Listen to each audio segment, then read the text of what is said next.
Everyone. I'm Tom Nelson, co-founder of Nature Impact.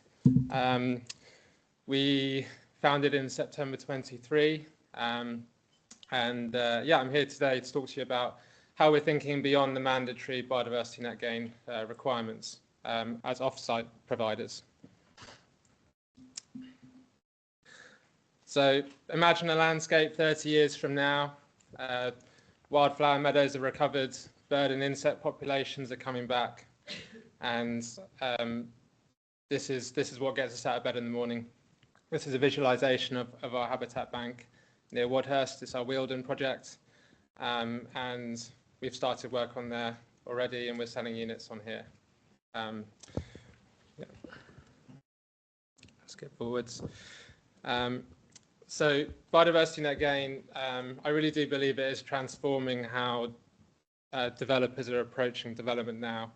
Until now, I used to work for developers as a technical manager. I'd bring the consultants together, bring the ecologist teams in, bring the architects together, bang their heads together, make sure everything was designed and working properly. But I used to get so frustrated with contract managers just going in and clearing a site without much consideration.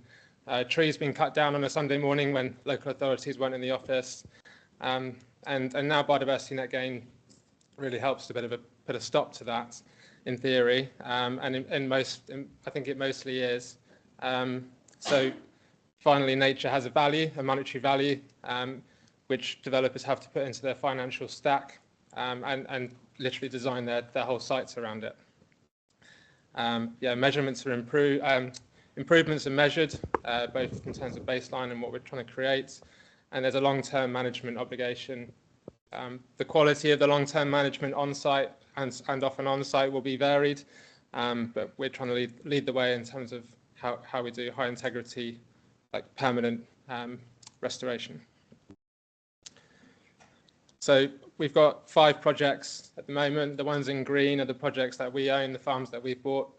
So 2 in Kent, 1 in East Sussex, and the blue stars are where we're working with landowners, so 1 in Surrey and 1 in West Sussex. 2 are on the register, 3 are going to be on the register very soon. So we've got 3 ingredients for lasting nature recovery, so nature, community and science. So under nature, we've got ecological recovery through habitat design, management, long-term site stewardship, and where we own the land, we're locking the land for nature permanently, not just for 30 years. There's community, participation in stewardship, building relationships between people and the land around them. And then finally, the thing that gets me really, really excited is the science. It's evidence-led adaptive management and long-term monitoring, and sharing the knowledge as an open source method.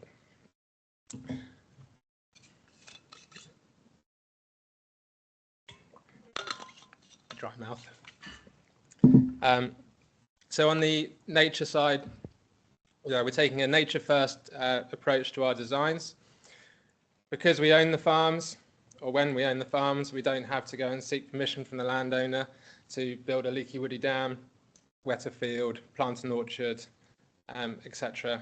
So we like having that. I don't like using the word control, but we do like having the ability to do that. Our first farms are 50 acres, 70 acres and 100 acres, but our plans are to go bigger, what we're calling mini estates. And now that the LNRS, local nature recovery strategies, are either published or very nearly published, we're able to make sure that we're connecting in with the wider landscape and strategy, and also in terms of the measures, the habitats that we're putting in, which we will mostly abide to. We've got adaptive management, so our habitat management plans are designed with rewilding principles to nudge and observe and see how the land's responding to different habitat interventions, using experimental approaches, geotagging areas where we've tried one thing, and then geotagging another area where we're doing something else, and then tracking performance over time.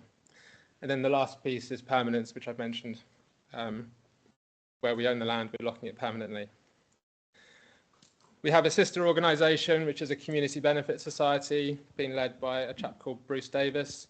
It has separate governance and objectives, but essentially it sits alongside Nature Impact and will be providing access to projects, both of our own and others, to ensure there's that community access to the farms. And the framework that Bruce has come up with to start a project is this 4-step approach. This is a bit of a learning for us on our first farms, is to engage sooner, earlier with the communities. We were perhaps a bit naive about how we thought people were going to respond to having a nature reserve set up next door to them. 80% great, 20% untrusting and kind of very nervous, especially with increased cars and vehicles coming in on the lanes. So that's been a bit of a learning for us. So I'd say we're in the know your neighbours stage on our farms, and Bruce and the team are now formalising that and moving on to stage 2 as well. So event visits and volunteering. We'll be having ongoing for workshops and apprentice days as well, so people can learn green skills. Bruce would be able to talk about this a lot more authority than me, but I'm really excited by this, and yeah, we're kind of getting it going properly now, which is good. And then the science program, Biodiversity Net Gain requires that we measure habitats, both in terms of what habitat is it, what condition is it in, but we wanted to go way beyond this. We wanted to tell the whole story about how nature is recovering and what's happening in terms of carbon storage as well. So this is our hot off the press image that we've had created by a wonderful company called Climate Cartographics, who are going to be visualizing all of our science data over the coming years. So just from left to right, we're using eDNA where appropriate for water bodies. We're doing invertebrate surveys, although we're kind of undecided on which methodology to go for there. So if anyone's an invert expert in the room, I'd love to speak to you today. We're doing drone surveys for habitat mapping and plant health. We've got soil carbon, so 90 centimetre cores in 3 layers, so every 30 centimetres, to see what the carbon's doing through the depth of the soil, measuring about every 5 years. We've got the botany surveys, which we need for BMG anyway, but we want to go further in terms of more detailed surveys and tracking the grassland interventions that we're doing. We've got fixed point photography. Paddy at the back just joined us. He's an excellent photographer. He won Wildlife Photographer of the Year 1 year, and so he's going to be helping set up the fixed point photography positions. We do soil chemistry, which is obviously particularly important for meadow restoration in terms of the strategy for that. We a bit left field, but some of you may have heard of it, but soil acoustics. So we've got soil acoustic microphone now, so we're going to be just experimenting to see how much life there is in the soil, and then camera trapping as well. I think I've got them all there. Yeah. And this is the last bit, just something fun. So yesterday we had some local horses from a Surrey contractor come out. So they're heavy French breed, and they're pulling chain harrows as an early intervention while the soil's a bit wet, around where we're creating regeneration of scrub or generation of scrub, and also just grassland restoration. So we want to just scratch up the surface, mimic pigs and cattle in terms of how they're pulling on the grasses, and then we've left the whole area out of this, and we're going to go back in the summer and see what's grown. So good fun. That's it. Thank you very much.